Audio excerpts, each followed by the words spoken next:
Hey, everybody.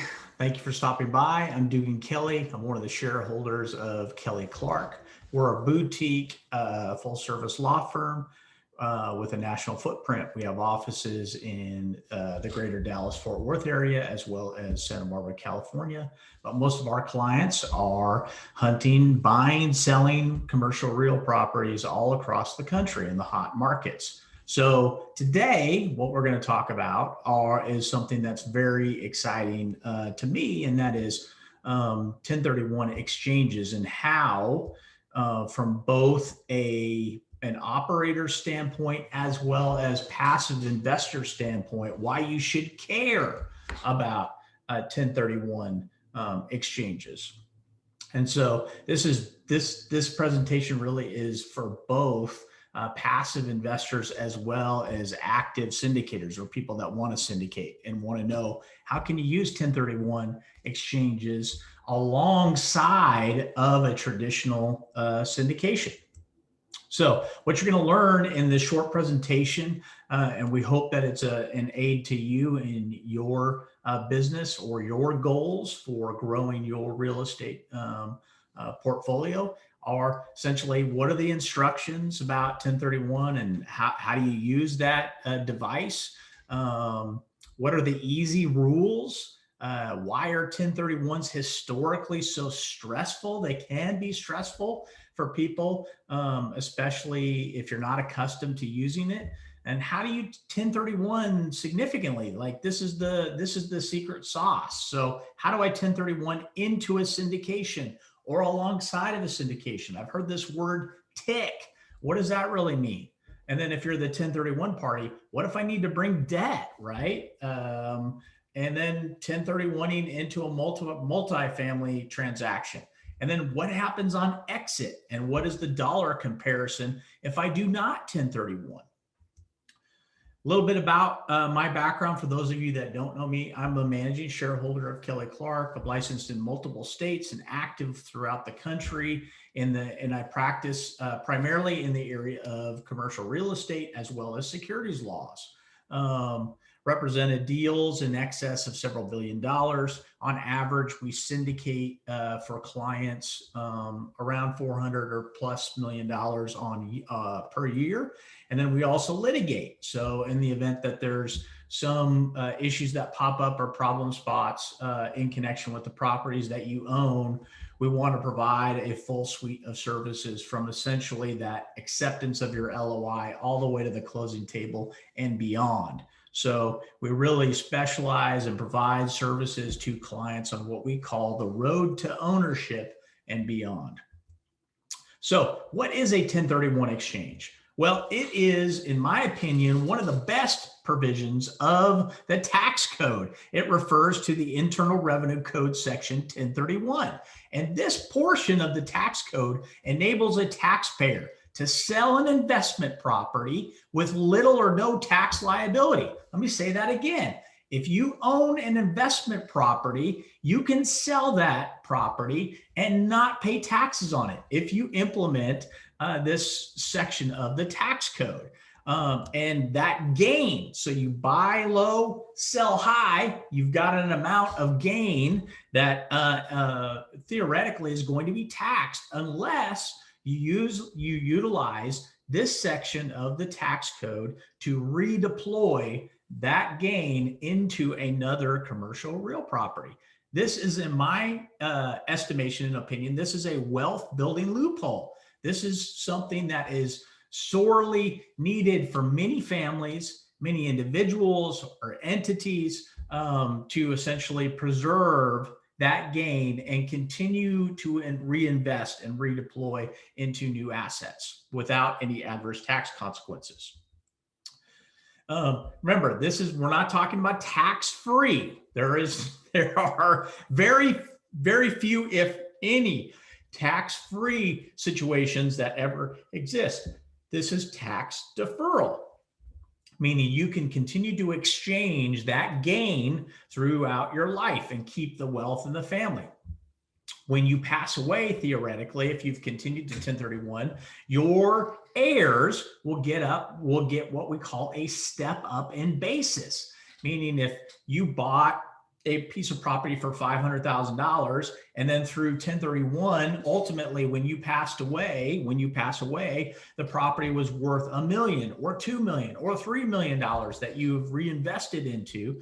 Your heirs at that point of death will get what we call a step up in basis. So in other words, they get essentially ownership of that asset, and it assumes that the value that they receive is that value at the time of your death. So that is what we call that step up in basis. There's no limit on how many times this can do. I literally have clients that have done this for generations. So it's an important thing to have in your tool belt, particularly aside from the aspect of thinking about syndication or investing into a property where a part of it is being syndicated. Section 1031 is a great section for anyone.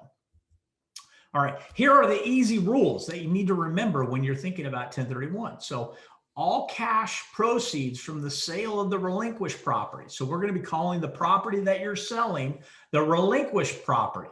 We're going to be calling the property that you're going to buy into, whether it's another commercial real property or a multifamily, an apartment building property. We're going to be calling that the replacement property. So rule 1, all cash proceeds from the sale of the relinquished property must be reinvested in the replacement property, or guess what? You're going to pay tax on the difference. Okay. Rule 2, the purchase price of the replacement property must be at least as much as the sales price of the relinquished property, or guess what? You pay the tax on the difference, right? That gain, that's what we're trying to protect. And then rule 3, the purchaser of the replacement property must be the same as the seller of the relinquished property or be a disregarded entity. So let's stop right here and let's talk real briefly about what this means. So the IRS says the same taxpayer has to be the owner of the replacement property. So, or a disregarded entity. That disregarded entity is very key. So a lot of husbands and wives may jointly own individually or through what we call community property, a piece of commercial real property. And then they want to own the replacement property in an entity for asset protection or other tax advantages that flow from owning an asset through an entity. They can do that even if that entity did not exist prior to them taking their position of ownership in the replacement property. And how do they do that? Well, they create what we call a disregarded entity. A disregarded entity from the IRS's perspective is a limited liability company. So husband and wife or man and woman could sell a piece of property individually that they owned in their individual name. They have a pocket of profit right there that they want to redeploy and reinvest, and they want to use 1031 to do it. They could create a new entity and take ownership of that replacement property through that new entity, and it would still be recognized as the same taxpayer because that limited liability company is a disregarded entity. So if somebody tells you you can't own that replacement property in an entity when you wanted to, and you have to take your ownership as an individual or husband and wife, that's not true. As long as it's a disregarded entity, you can do that. 4, for safe harbor protection, exchange funds should be held by what we call a qualified intermediary. These are specialized companies that exist, and they take possession of that gain at closing of the sale of the relinquished property.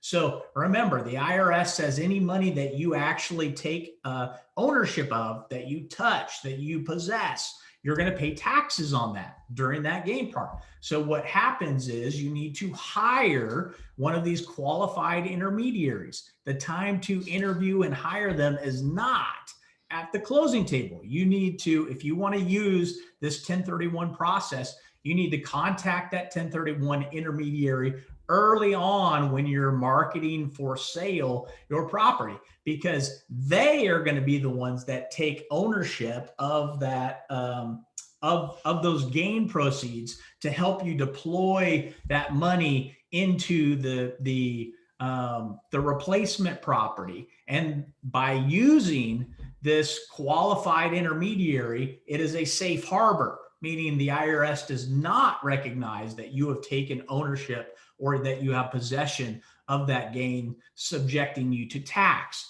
So as long as you don't take ownership or possession of that gain and you use a qualified intermediary, you are protected. There's a safe harbor. You don't have to pay tax on that. And then 5, this is another easy rule, but it's an important one. You have to purchase like kind. So that's the legalese, that's the statutory language. The replacement property has to be like kind real estate that is intended to be held for rental, investment, or use in a business. Cannot be your primary residence. Has to be intended or held for rental, investment, or use in a business. Remember, selling one investment property or redeploying into a replacement investment property, and we are sheltering the gain on that. Now, what are types of like kind, right? So if I own a single family residential, Airbnb, or a vacation home that I've been renting out and generating investment income, do I have to then go to another Airbnb or another residential, a vacation home that generates rental income? The answer is no. The IRS has a broad definition of what that like kind really can look like. And it can be everything on this list that you see right here. Single family, multifamily, commercial office, retail, industrial, vacant land, oil and gas interest, mineral interest, air and water rights, Delaware statutory trust, DSTs, if you will. Or what we're going to talk about in this is TIC, a tenant in common property interest. So as long as you're going from a commercial investment property to another commercial investment property, you can go from single family to multifamily, multifamily to commercial office, or vice versa. All of those things are interchangeable as long as you fit into the like kind category. The timeline. So those are the easy rules, but let's talk about the timeline, because a lot of people think to themselves, okay, I can just take my sweet time and figure out how, if I want to participate in an acquisition or this TIC structure that you're talking about. The reality is the IRS puts a clock on this, because think about it. You can't just hold money indefinitely or have a third party qualified intermediary hold money indefinitely without paying taxes on it. That's not fair to the IRS. It's not fair to other people. So what the IRS says is they say they have a 180-day time period. So from start to finish, from the day that you close on the sale of your relinquished property to the day that you close on your replacement property is 180 days max. That's a rigid rule. It's not flexible. So if you're 181 days or 82 or 83, you're going to be out of luck. So you've got from day 1 to day 45, a deadline to identify replacement properties. So IRS says, hey, we want some action here. We want you to be doing things during this process because you're getting a massive benefit. You're not having to pay taxes. We are deferring your obligation to pay taxes on everything that you earned in this transaction, provided that you comply with our rules. So you have a 45-day time limit to identify potential replacement properties. That does not mean that you have to buy all the replacement properties that you identify, but you have to identify them by day 45. And then from day 45 to day 180, you need to close. No extensions, okay? So remember, this is a rigid time frame. 1031 exchanges historically. Let's just talk about historically, right? And then we're going to talk about the solution to some of these things later on. But it's hard to find properties in the timeline, in that 180-day timeline that pencil out, right? The market that you may live in might not have deals that will cash flow. Maybe you're in New York, or you're in California, or you're in a state where theoretically it's very hard to find a good deal, something that you could acquire on your own, that you could manage on your own, that you'd be able to, many of us have jobs. We have a W-2 job that we have to go to in order to provide for our families. So the reality of putting that stress on us to go find something within that 180 days or pay the taxes and still manage our lives, our families, our children, our jobs, all of that can be very stressful. Working with banks to try to qualify for loans is not always easy. And then there's, buying value add properties. It's a kind of a catch-22 for part-time real estate investors, right? Time and money after purchase, buying turnkey. There might not be enough equity left in the deal, if any, in the markets that you're looking at might not be appreciating during the period in which you actually need to deploy that capital. So those are some of the reasons why 1031s have historically been stressful, especially for newer people that have never done 1031 before. So in a tenant and common structure, this is where you're going to have at least two parties in which two or more people or entities own separate shares of the same real property. So what we talk about is an undivided interest, an individual undivided interest in that real property. So this is one of the solutions to all of those problems that we just discussed, all of the stresses that you do. I want you to think about a tenant in common. This is not a newfangled theory in the law. This has been around theoretically for hundreds of years. We in the United States inherited this from our cousins across the pond. They had tenants in common under English common law for a long time. And so the reality is this is a legal way for multiple people to own the same piece of real property and to have an undivided interest in that same real property and also be 1031 compliant. It's beneficial for someone who no longer wants to actively manage real estate and is potentially looking for income or tax deferral benefits. It allows the average person, okay, you don't have to be super rich or a super corporation or extremely experienced in order to take advantage of this key code section. It allows you to have the ability to do geographic diversification or to get into other markets that maybe you've never even heard about, but you know that they're hot, right?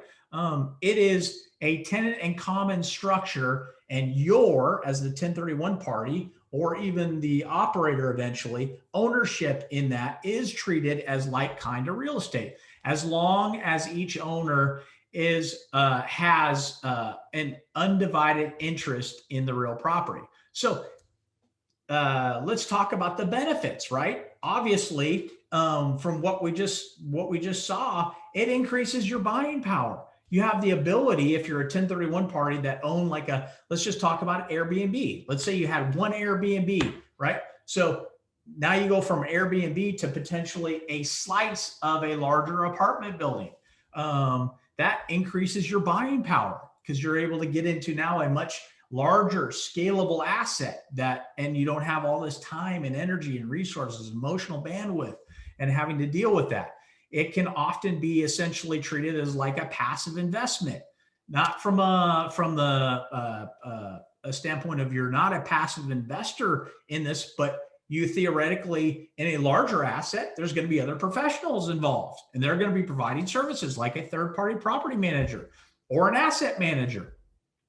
You get into other markets, potentially hotter markets in the U.S. So if you live in a state or a part of the country where you theoretically can't find good deals, or you think you can't find good deals, but you want to be in another market, this is a vehicle to allow you to do that and oftentimes don't have to need to qualify for financing, meaning many of the multifamily debt space is non-recourse, meaning the bank's security in that actual transaction is the real property itself.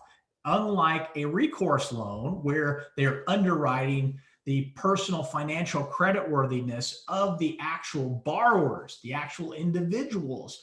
In a non-recourse debt space, the lender is often underwriting the financial performance of the actual asset, the property itself. And they're basically saying that if for whatever reason the property fails, meaning it can't service the debt, the bank's really only recourse is to take the property itself. It's not to come after you for the delta for the debt owned, which is very different than what most 1031 parties have. And they usually have a recourse loan if they're not in the non-recourse debt space. So all of these factors dramatically reduce the risk and the stress of participating in 1031s. This is a typical structure. So now let's talk about, okay, so now let's get to the secret sauce, right? We've talked about how we get into essentially a multifamily syndication. Many of you may have been told you can't do it. There's no way. If you're trying to use 1031, you cannot participate in a transaction, a multifamily syndication. I'm going to tell you that's wrong.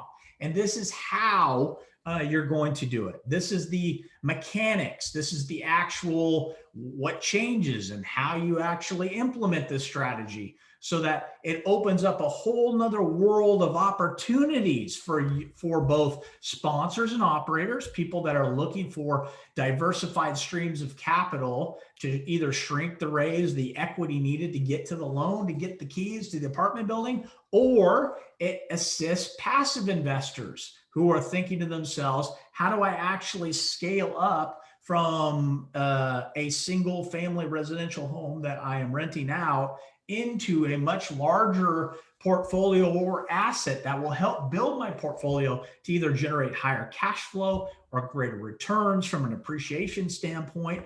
Well, this is the typical structure that most of you are probably familiar with from a basic syndication, right? So we have a sponsor, syndicator, operator. Those terms are often used interchangeably on the right-hand side. We've got and this is going to be, in this scenario, we've got two entities are essentially putting together, two GPs, general partners, are putting together a syndication.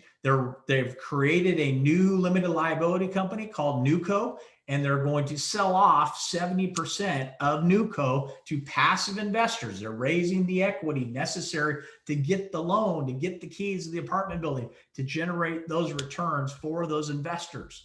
That's a typical structure in a syndication. So let's look at how the structure changes. Okay, so this is a typical structure of ownership in what we call a TIC, not the animals that burrow into your head. This is a tenant in common. That's the acronym, TIC. It stands for tenants in common.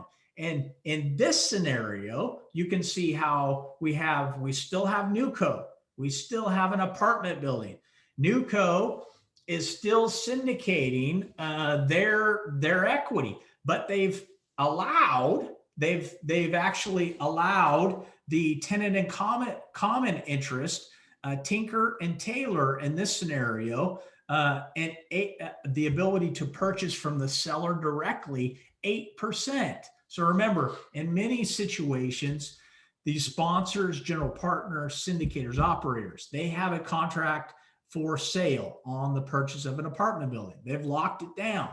And then a 1031 party comes along and says, hey, I would like for you to allow me to participate and to essentially buy a piece of the real property directly from the seller.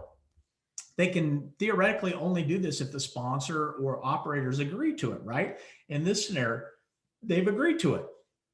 And the amount of cash that Tinker and Taylor are redeploying from the sale of their relinquished property into the replacement property, which is an apartment building, is equal to 3% undivided interest in the real property for Tinker, and 5% of undivided interest in the real property by Taylor.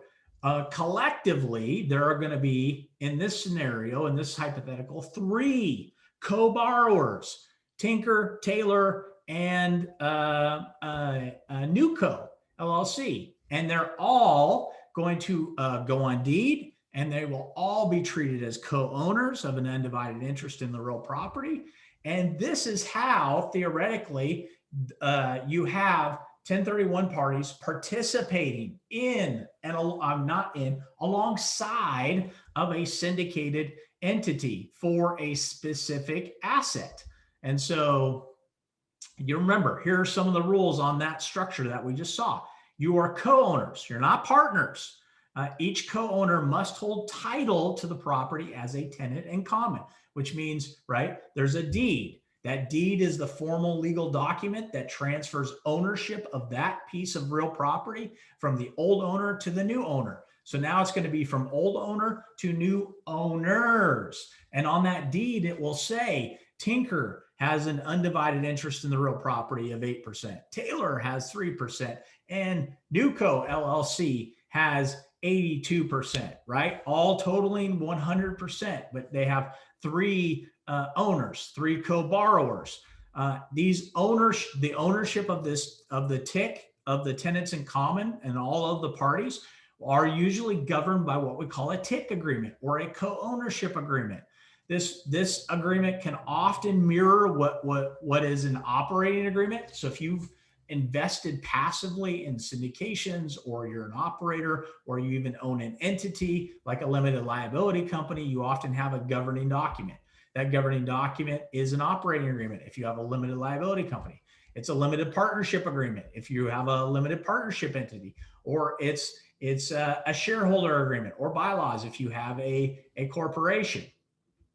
There is often a potential asset management agreement where the syndicators, operators are going to say, hey, we're going to manage the day-to-day operations of the property. And the 1031 party says, yes, please, right? Because I didn't get into this to be now to manage one Airbnb, and now I got to manage 100 or several hundred unit apartment complex. I didn't do this for that. I wanted to be able to scale up, increase cash flow, appreciation, grow my real estate portfolio with less headaches, not more. So there's often in these arrangements or the structure an asset management agreement that allows the Newco LLC or the asset managers of Newco LLC to also manage essentially the TIC interest in this.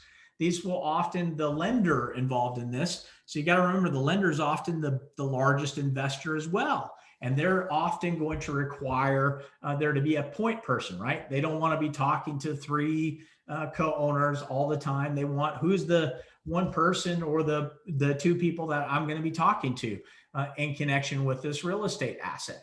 So there's lots of things that are included in that co-ownership agreement, including voting rights. How do the voting rights work? Well, the voting rights in this structure are all spelled out in that TIC or that co-ownership agreement.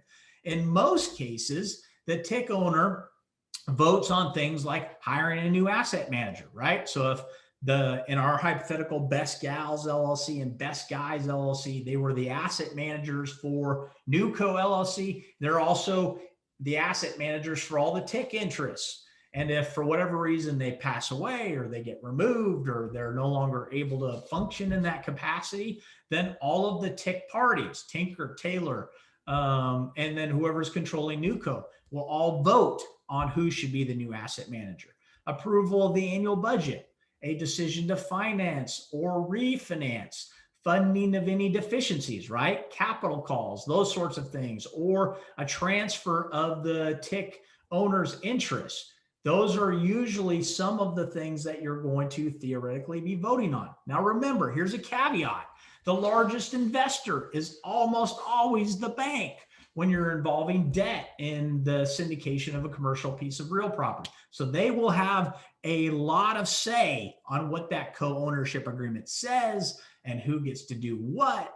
and the items there, and all of the fees, from everything from the asset management fee to all of these other things, are always subordinated, meaning they come after the bank gets its monthly nut, right? Because remember, in non-recourse debt, the only security the lender really has is the real property itself. And so the profits that are being generated by the real property, first and foremost, have to go to being paid to the mortgage. What if I need to bring debt? Again, if I'm a 1031, right? If I had a mortgage or something, lenders will often work with you on these things, or the syndicated entity will often work in some case to bifurcate the loan or do an internal sort of a debt requirement, so that it's fully satisfies the 1031 requirements with the IRS. Obviously, some of these things vary by lender. But your actual share of the project, if you're a 1031 party, is based on the equity you bring to the project, not typically your equity plus debt, right? Because this is non-recourse debt. So the reality is the passive investors, the LPs, if you will, that have invested passively in NewCo, right? They're not being assigned any portion of the debt, or their overall equity percentage of the property isn't being increased. So don't expect, if you're a 1031 party coming into this, that your overall undivided interest in the real property will actually be increased by the amount of debt that you say that you're willing to take along on a non-recourse debt, right? So cash is what theoretically is what is typically determined from the standpoint, or trying to calculate what that undivided interest in the real property looks like. Lender is going to need to underwrite you. So if you're a 1031 party, remember, there's going to be some amount of underwriting. It could be soft underwriting, or it could be a lot. It could be just as much underwriting as they're doing with the sponsors, the GPs, or the operators on the syndicated entity side. And you're going to have to fill out a personal financial statement and see your previous taxes. In some situations, a lot of lenders have even said that you could have a non-member manager managing your entity. So in many situations, lenders require the borrowers to actually be what we call special purpose entities, new, pristine, limited liability companies that are just created and exist solely for the purpose of holding your ownership, your undivided ownership in the real property itself. And so what often happens is the lender says, hey, I would like common management to exist between all of these co-borrowers. And the 1031 party says, that's fine with me. Now, one of the GPs might be a manager of your entity, or the manager of your entity. They will not be a member. Remember, if you're a 1031 party, the same taxpayer has to be the same taxpayer that sold the relinquished property, has to be the same taxpayer, the replacement property, but you can often have common management throughout these co-borrowing entities for the purposes of owning this asset. Remember, if you have a bankruptcy or there's some sort of ongoing litigation, something, I would just say disclose it up front to see what the lender's appetite is. Don't hide it. Don't ever try to hide or not be transparent on any of these issues. It's always best to put your best foot forward, be honest, explain the situation. You might surprise yourself by the lenders being receptive to those sorts of things. You will often, or your entity will have to sign on the loan. So if you think you're a 1031 party and you're going to try to come alongside of a syndicated entity in the ownership of a large apartment building, your entity will have to sign on that loan because it's a co-borrower. The lender's not going to allow, even if you're at 3%, 2%, 0.2%, 0.1%. Anyone that signs on the deed, anyone that's on the deed is going to have to be a co-borrower on this for most of these transactions. What's the type of paperwork, right? So that sounds like a lot of headache. You're saying, Dugan, that's a lot of headache. It sounds very complicated. Well, the reality is, no, it's not. It doesn't need to be. There are some certain documents that have to exist, right? So we talked about it. You're going to have to be added as a 1031 party, and as a sponsor operator, you're going to have to allow that 1031 party to come into part of that purchase and sale agreement. So most commercial purchase and sale agreements, the seller is okay with it, provided they don't have to, it doesn't increase their costs, which it doesn't, and they don't have to deal with, in large part, the 1031 parties, which they don't.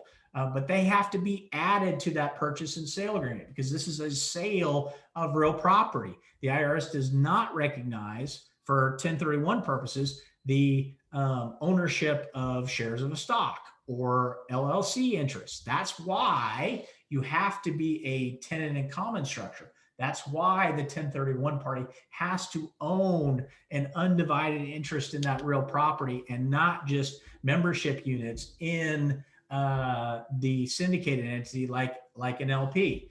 So your name, or your entity's name, more likely will be on the lending docs, and there will these are typically, certainly in the multifamily space, these are non-recourse. Additional docs that may come up are obviously what we talked about earlier: the tenant in common agreement, or the co-ownership agreement, the limited power of attorney, giving authority to day-to-day operations to the general partners. That's often discussed or even memorialized in what we call an asset management agreement. And then what are some of the costs, right? So you're like, this sounds great. It provides me more opportunities, both as a sponsor or syndicator, to think about potentially allowing 1031 parties to participate alongside of our entity in buying real property directly from the seller. But there will be some additional costs, right? Because the lender is going to have to underwrite you. There are professional fees that any borrowers are usually having to pay: the professional fees of the lender's fees, the professional fees on the borrower side from the lawyers that are actually structuring and papering that stuff. This is, and then your qualified intermediary, though they're charging essentially a cost for essentially acting as that middle person, that middle entity, right, that exists between taking possession of that gain, those proceeds that you're trying to shelter from tax, and redeploying that into this new structure. So those costs are real. They're not fictitious. So you will you will have to pay those, but they typically come out at closing, at the settlement. So you're not paying those out of your own pocket. They're typically rolled into the loan or into the overall equity that's brought to the closing table.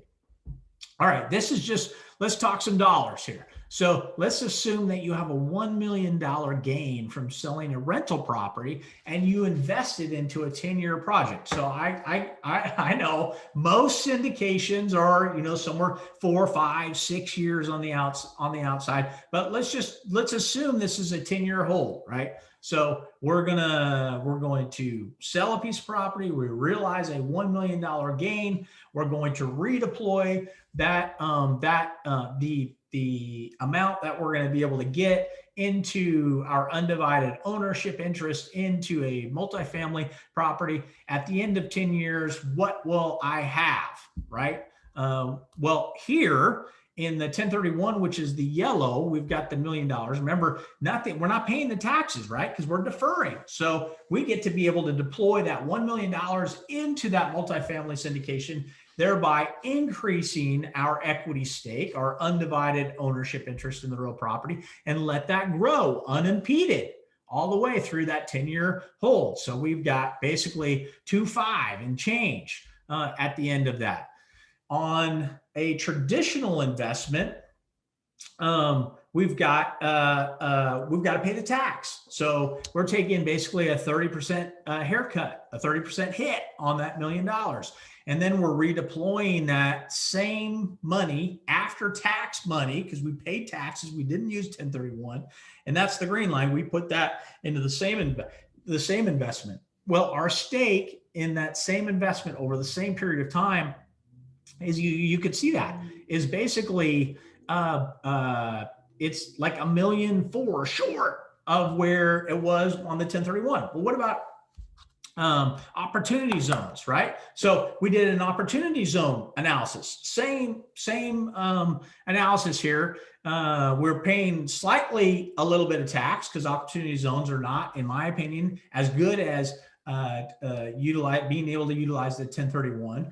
But we're able to put $907,000 out of our initial $1 million after payment of some measure, and we let that grow over time. At the end of 10 years, we've got 1.9. So we're still about $600,000 shy of where we're at if we do the 1031 exchange. That's crazy. Meaning the 1031 is absolutely the way to go. I don't care if who you are, whether you're seasoned or a newbie or whatever, you can clearly see that, right? How do I declare or identify on the 45-day paperwork? Remember those rigid time rules? So on your paperwork, your qualified intermediary will assist you. Okay, so they will assist you. You should always ask your qualified intermediary for help. That's what they're there for. They're there not to just keep your money and shelter taxes. They're there to help you. They're there to answer any questions that you might have. In general, you're going to want to list the address, the fair market value of it, which equates to an overall ownership. And then if you're coming into theoretically a property that is also being syndicated, theoretically the equity necessary to achieve that loan to buy the property is what is often used for calculation of what actual cash the 1031 party is bringing to the table. So remember, if 80% of the property is up for sale for X, whatever X is, that's typically how that comes out. So for you and for your specific circumstance, you need to obviously work with your qualified intermediary and with the other co-owners, right? The owners that have the property locked up to determine exactly what your undivided ownership interest is in the real property. But it's important to understand that your equity is typically calculated on the cash that you bring to the transaction, the overall, what is actually being sold, whether it's 80% of the property, 70% of the property, 100% of the property, and then you're dividing that into your money. What happens on exit, right? So the sponsor, syndicator, operator often has a strategy, right? We're going to value add play. We're going to do these rehabilitative concepts to the property. It's going to be worth substantially more than we're going to sell it 24, 36, 48, 60 months later upon acquisition. When the syndication property is sold, you as the tenant in common, the co-owner, or you can 1031 into another project. You don't have to do what many LPs do, and that is take their cash, pay their tax on it, and then reinvest on another deal. As a 1031 property owner, or that owning an undivided interest in the real property, that apartment building, on exit, you can choose to leverage up or go into another real property and defer the taxable gain that you achieved on that same transaction. So you're holding title in your individual name. So whatever one of the co-owners decides to do does not require all of the co-owners to do the exact same thing. That's the key. What if you decide that not to? Well, you're going to pay the taxes, just like you would have had you never done the 1031 in the first place. What happens at refinance if this is this a non-taxable income, right? So we're not giving tax advice and we're not CPAs, but the reality of what most refinances are non-taxable events. That means if you receive a distribution from the entity that was due to additional cash out of the entity due to refinance, that money is generally not taxable to you. And then if you had a future sale in which you did not do a 1031 exchange for your TIC investment, then that would be taxable based on your share of the sales price minus your share of the adjusted tax basis in the property. So the key here is obviously in the refinance space, which often happens in a multifamily transaction, particularly if there's a hold period for some measure of time. And one of the business plans for the sponsors, operators, GPs, or whatever is to refinance the property after initial efforts at fixing the property have taken place. There will be some money that will be distributed to you as a 1031 party that could be non-taxable. All right, that is, I know that's a lot of information, but think of it from this standpoint. You now have the basic tools, you're not an expert, not a 7th degree black belt in this, but you now have the basic tools to understand how you can go from your owning your own investment property and then 1031ing alongside into a property that is owned in part by a syndication and your own entity, and how that benefits you over a multiple year process, and how you can grow your income, and how you can remove all of those stresses that normal people theoretically have in connection with this. If you want to find out more about us or about me, we're on all of the social media channels. There's our Instagram at Kelley Clark Law, Facebook, Kelley Clark PC. I have a YouTube channel where we provide free videos and content for people that are looking to get into commercial real estate and become financially free, or use commercial real estate, buying and selling property as a way to build generational wealth for themselves and for their families. And then here's our contact information. If you want to call myself or any of our lawyers, it takes we have a lot of smart people helping our firm in our multiple locations. We're on the web as well. And there's my email address. I'd be happy to chat with any of you about your particular situation and how we might help. And so with that, I wish you do, and I'll see you in the next time.